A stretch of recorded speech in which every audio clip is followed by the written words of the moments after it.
Let me ask you something. How often do you feel at war with yourself? Not with your boss, not with your partner, not with the world outside. With yourself. That voice in your head that tells you you're not doing enough, but also tells you you're pushing too hard. The part of you that wants to move forward and the part of you that keeps pulling you back. The version of you that knows exactly what you should do and the version that somehow never does it.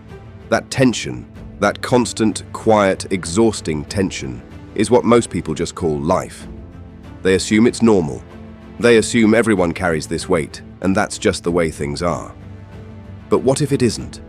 What if that inner conflict isn't a flaw in your design, but a signal that you've been operating without the right framework? Because here's the thing. Most people go through their entire lives letting that internal war run on autopilot. They wake up, they feel the pull in 100 different directions, and they just endure it. They white-knuckle through the day, they distract themselves at night, and they start the whole cycle again the next morning. Not because they're weak, but because nobody ever gave them a map. Well, about 2,000 years ago, someone started drawing one. His name was Epictetus, a man who was born into slavery, had no freedom over his body, his labor, or his circumstances, and yet became one of the clearest thinkers who ever lived. Before him, Zeno of Citium had stood under the painted porch of Athens and laid the foundation. After him, Marcus Aurelius, the most powerful man in the known world, would carry those ideas into the chaos of empire. They called it Stoicism. And no, it doesn't mean what most people think. It doesn't mean being cold or indifferent or numb to pain. It means something far more precise than that.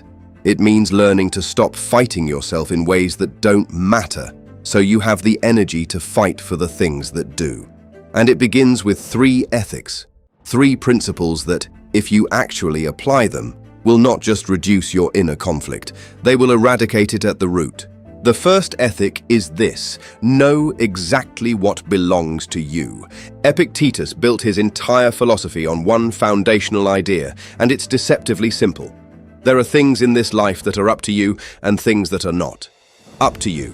Your values, your intentions, how you choose to respond, what you decide to focus on, the effort you put in.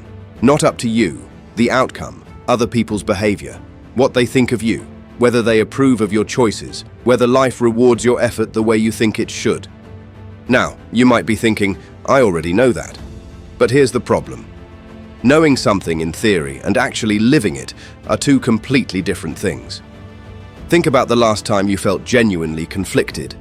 I mean the kind where you couldn't sleep, where you kept rehearsing conversations in your head, where you felt this low hum of anxiety you couldn't quite name. The chances are that conflict wasn't really about something you did. It was about something you couldn't control, what someone else thought of you, whether a situation would resolve itself in your favor, whether the future would look the way you hoped. You were pouring your mental and emotional energy into territory that was never yours to begin with, and that's the root of most inner conflict.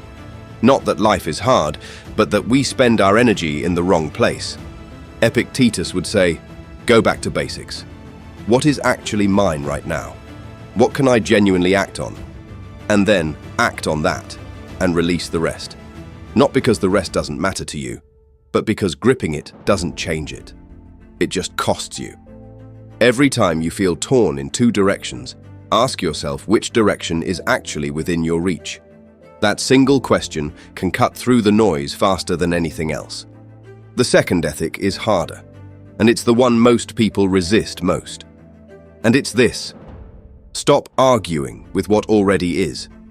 Marcus Aurelius, at the height of his reign, was dealing with a plague that was killing thousands of people across the Roman Empire, wars on multiple fronts, betrayals within his own court, and the daily pressure of leading an empire of tens of millions of people.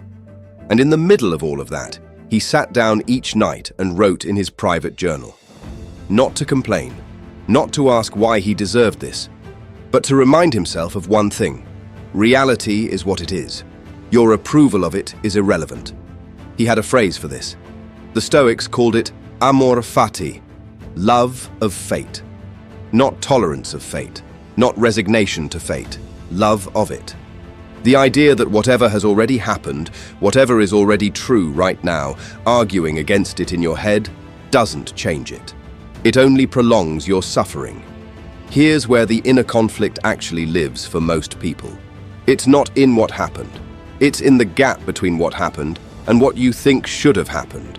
You got passed over for the promotion. Fine, that's the reality. But in your head, you're running a parallel version of events where you got it, where people recognized your worth, where things were fair. And you're angry, or sad, or resentful, because that version isn't the one you're living in.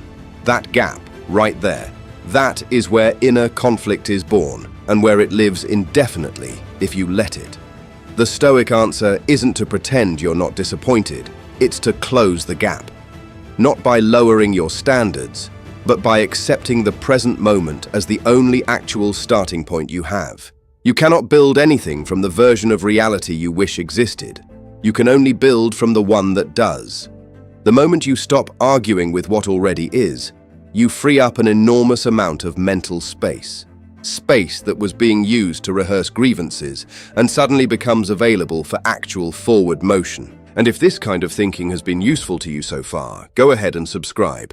It genuinely helps this channel grow, and there's a lot more of this coming. The third ethic is perhaps the quietest of the three, but it might be the most radical. And it's this: watch yourself without judgment. The Stoics had a practice they called prosos, which translates roughly as attention to self. It's not self-criticism. It's not self-obsession. It's more like becoming the observer of your own internal weather. Here's what this means in practice. Something happens during your day. Someone cuts you off in traffic. A colleague takes credit for your idea. A plan you worked hard on falls apart. Your body reacts first. The jaw tightens. The chest gets hot. The thoughts start spiraling. That reaction is not the problem. That's just your nervous system doing its job. What the Stoics understood, and what modern psychology is only now catching up to, is that there is a moment between that reaction and what you do next. A tiny but real space. And in that space, you have a choice. Most people never find that space because they were never taught to look for it. So they react. They say the thing they regret. They make decisions from the most stressed, most reactive version of themselves. And then they wonder why they feel so conflicted. Because the actions they're taking don't line up with the person they actually want to be. A Stoic philosopher named Seneca wrote in a letter to a friend, "We suffer more in imagination than in reality." And he was right. Most of the inner conflict we carry is not about what is happening right now. It's about the story we are telling ourselves about it. The practice is this: when something triggers you, don't immediately act, and don't immediately suppress it either. Just notice it. Name it. Say to yourself, there is anger here. There is fear here. There is insecurity here. Not I am angry. Not I am afraid. But there is anger. There is fear. Because the moment you name it, you create distance between you and it. You are no longer inside the emotion. You are watching it. And from that position, you can ask the one question that ties all three of these ethics together. Is what I'm about to do aligned with who I actually want to be? That question, held in that gap, is one of the most powerful things you can carry with you through a day. So here is where we land. Know what is actually yours and stop bleeding your energy over everything that isn't. Stop arguing with the reality in front of you and start building from it. And practice watching yourself. Not to criticize, but to create the space between what happens to you and who you choose to be in response. These three ethics won't make life easy. Nothing will. But they will make the war inside your head quieter. Gradually, and then all at once. The Stoics weren't people who had it figured out from birth. Marcus Aurelius wrote his journal because he needed the reminders. Epictetus developed his philosophy inside the walls of slavery. Seneca made mistakes that contradicted his own teachings and kept writing anyway. They were human, and they chose, every single day, to work on their inner world, rather than wait for the outer world to fix it. That is the real ethic of Stoicism. Not perfection, just practice. Not a life without conflict, just a life where conflict no longer gets to run the show. If this video added something to your day, subscribe. It takes 2 seconds and it means more than you think. There is a lot more where this came from.